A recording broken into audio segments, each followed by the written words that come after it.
Hello, xin chào các bạn đã quay trở lại với kênh YouTube Review 5 phút. Ở cuối tập 109, trong lúc chờ đợi yêu linh chi môn khai mở, rất nhiều thế lực đã dục dịch chuẩn bị người đi vào trong đó. Đầu tiên là Lăng Thiên Hậu, lão ta đã tới chỗ Tham Lang và nói hắn dẫn theo đệ tử của mình đi tới cánh cửa tiến vào yêu linh chi địa. Tiếp theo là sự xuất hiện của Diêu Tích Tuyết, một nữ nhân sở hữu vẻ đẹp vô cùng cuốn hút. Chuyến đi lần này cô ta cũng góp mặt. Còn Thiên Vận Tử, lão rất nhanh đã gọi Vương Lâm tới và nói cho anh ấy biết về yêu linh chi địa và nói anh ấy hãy tới đó tu luyện. Nhân tin này, Vương Lâm sau quá trình suy nghĩ, anh ấy rốt cuộc cũng đồng ý. Để rồi tiếp theo, sau khi tất cả các thế lực tề tựu đông đủ, cánh cửa tiến vào vùng đất yêu linh rốt cuộc cũng được mở ra. Nhìn nó, Lăng Thiên Hậu ánh mắt hướng về mấy tên đệ tử nói: cầm lấy đạo kiếm khí này của ta, nó sẽ giúp 12 người các ngươi bảo vệ tính mạng. Lời lão vừa dứt, kiếm khí đã được trao cho mấy tên đệ tử. Sau đó, thân hình bọn họ liền phóng đi. Phía bên kia, Thiên Vận Tử cũng nhìn đồ đệ của mình khẽ nói: đệ tử Thiên Vận Tông cũng vào đi. Lời ông vừa dứt, chỉ trong nháy mắt, Vương Lâm cùng 9 tên tu sĩ đã phóng đi. Cứ thế, cảnh tượng hàng trăm tu sĩ cùng nhau lao vào bên trong không gian vô tận. Cuối cùng, khi tất cả biến mất, kiếm tôn Lăng Thiên Hậu quát khẽ, 3 cây kiếm của lão ta lập tức được rút ra và khép lại cánh cửa tiến vào yêu linh chi địa. Xong xuôi, Lăng Thiên Hậu cùng mấy lão quái cũng liền biến mất. Tích tắc khoảng không qua đi, Lăng Thiên Hậu đã liền trở về một cái động phủ. Vừa ngồi xuống, lão ta đã tức giận lẩm bẩm: 200 năm, lão phu sẽ hoàn toàn luyện hóa tinh kiếm, lấy 99 yêu linh quý nhất, đem tinh kiếm này luyện thành yêu kiếm. Tới khi đó, việc thu lệnh bài của ta sẽ nắm chắc hơn. Nói dứt lời, thân hình lóe lên, lão liền biến mất. Cùng lúc đó, Thiên Vận Tử bây giờ cũng đã trở lại tòa tháp 7 màu, xung quanh hắn có vài màu xương kỳ lạ. Vừa ngồi xuống, lão thì thào nói: Vương Lâm quả là một người may mắn, chỉ không biết là vận may của hắn còn lại được bao nhiêu. Dứt lời, ánh mắt lão nhắm lại. Cùng lúc đó, Vương Lâm bây giờ đã ở tại yêu linh chi địa, vừa phi hành, anh ấy vừa nhìn xung quanh lẩm bẩm. Tôn Vân Sơn từng nói, hành trình ở đây kéo dài 500 năm, như vậy cũng tốt, cho dù thác sâm trở ra hắn cũng không tìm được ta, chút giờ tiến bối, ta nhất định sẽ tìm được người. Nói rồi, Vương Lâm lại một lần nữa tăng tốc, vừa đi, từng dòng suy nghĩ mông lung cũng không ngừng hiện lên trong đầu anh ấy. Đang đi, vô tình Vương Lâm phát hiện ra phía dưới nơi lùm cây xuất hiện thân ảnh của một người một thú đang giao chiến. Nháy mắt sau, chỉ thấy con thú kia đã bỏ mạng. Nhìn thấy người này có chút đặc biệt, Vương Lâm nháy mắt đã xuất hiện trước mắt tên kia. Thấy thế, tên kia liền vung cây đoản đao trong tay lên phòng thủ. Nhìn hắn, Vương Lâm lạnh lùng nói: ta không tranh đoạt với ngươi. Nghe vậy, tên kia liền bỏ cây đao trong tay xuống và xách con thú kia đi. Không lâu sau, hắn ta đã đi vào trong một cái hang, chậm rãi bám theo. Vương Lâm phát hiện ra hang động này lại có một cái trận pháp thì lẩm bẩm nói: nơi này thật thú vị. Dứt lời, anh ấy liền bấm quyết, một luồng ánh sáng liền bay tới trận pháp kia.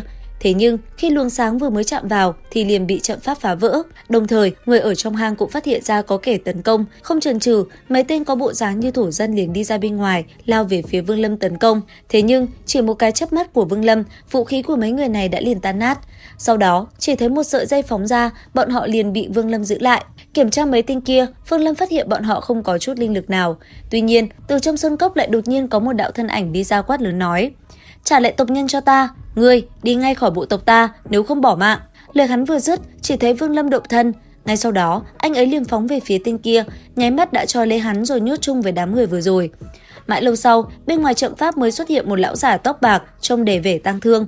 Trong tay cầm một cây quải trượng màu đen, từng bước một đi từ trong cốc đi ra nói: lão phu tên là Âu Dương Hoa, chính là trưởng lão của sơn cốc này. Tu sĩ từ bên ngoài tới, ngươi thả tộc nhân của chúng ta ra, ta và ngươi cùng nói chuyện được không? Nghe vậy, Vương Lâm liền thả mấy tên kia ra để bọn họ trở lại hang động. Còn mình, anh ấy liền đi tới đối diện lão già kia và cùng ông ta trao đổi. Đến đây, nhìn Vương Lâm, lão ta thanh âm vang lên nói: tu sĩ từ bên ngoài tới, ta biết ngươi muốn gì, nhưng ta nghĩ thứ ngươi muốn không thể ở bộ tộc ta được. Ngươi biết ta đến từ đâu sao? 400 năm các ngươi lại tới một lần, mỗi lần tới đây lại khiến nơi này rơi vào hỗn loạn, cho nên chúng ta không chào đón ngươi. Trừ ta ra, ngươi có tin tức của những người khác từ bên ngoài tới không? Tạm thời không có, ta hy vọng sau này cũng không có. Xin ngươi hãy rời đi đi. Ngươi có thể tới cổ yêu thành kia, ở nơi đó ngươi sẽ tìm thấy thứ cần tìm. Ngươi 2 lần nói tới vật ta cần tìm, vật ấy là gì?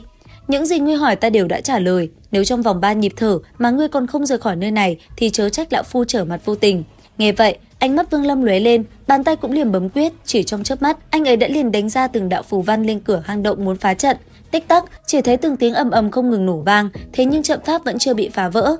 Nhìn Vương Lâm hành động, lão già kia tức giận quát: ta cho ngươi 3 nhịp thở, nếu ngươi vẫn không đi thì lão phu sẽ mở trận pháp cung kích. Nghe vậy, Vương Lâm vẫn không động tâm, anh ấy lại tiếp tục kết ấn. Bùm một tiếng, 999 đạo cấm khí đồng thời nổ tung, khiến trận pháp rung động. Đến đây, lão già Âu Dương Hoa đã nổi giận, bàn tay kết ấn, đồng thời trên miệng quát lớn: mọi chuyện đều là do ngươi tự chuốc lấy. Thanh Ảnh, lấy mạng hắn. Vừa dứt lời, một hư ảnh xuất hiện giữa không trung gầm lên tiếng thét chói tai. Nhìn thấy hư ảnh đó, Vương Lâm lạnh lùng, anh ấy lại tiếp tục kết ấn. Chỉ trong chớp mắt, cuộc chiến giữa anh ấy và hư ảnh khổng lồ kia đã liền diễn ra. Giữa không trung, hai bên ầm ầm va chạm, pháp khí cùng phù văn cấm chế không ngừng xuất ra. Tích tắc, từng tiếng nổ ầm vang, hai bên không ai chịu thua ai, một trận chiến quyết liệt bùng nổ.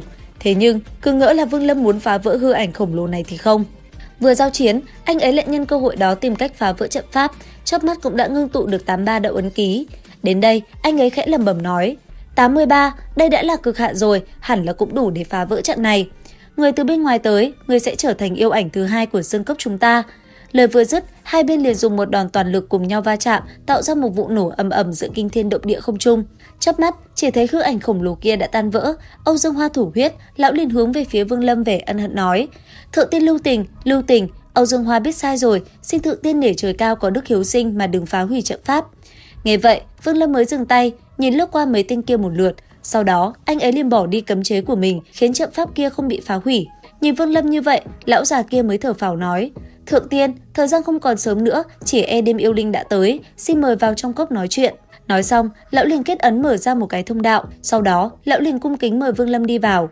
Vừa vào bên trong, Vương Lâm bất ngờ vì trong này như một không gian thu nhỏ, có cỏ cây hoa lá đủ cả, thật giống với cảnh tượng bên ngoài, xung quanh có chỗ cho tộc nhân sinh sống. Đến đây, Vương Lâm như đứng hình, suýt chút nữa mình đã thành kẻ ác khi phá hủy đi nơi sinh sống của hàng trăm sinh mạng.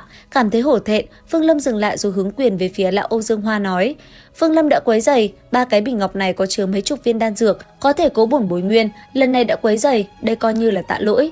Nói dứt lời, anh ấy liền lấy ra một bình đan dược và đưa cho lão già kia.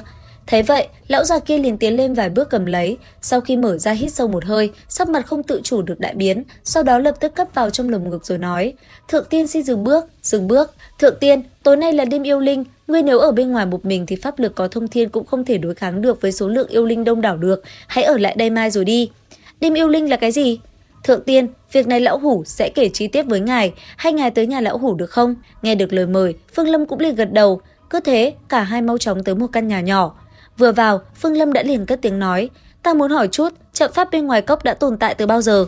Trận pháp này đã tồn tại từ rất xa xưa, vô số năm trước có một người tên Hoàng Long mang theo tộc nhân tổ tiên ta đi tới nơi này và định cư ở đây.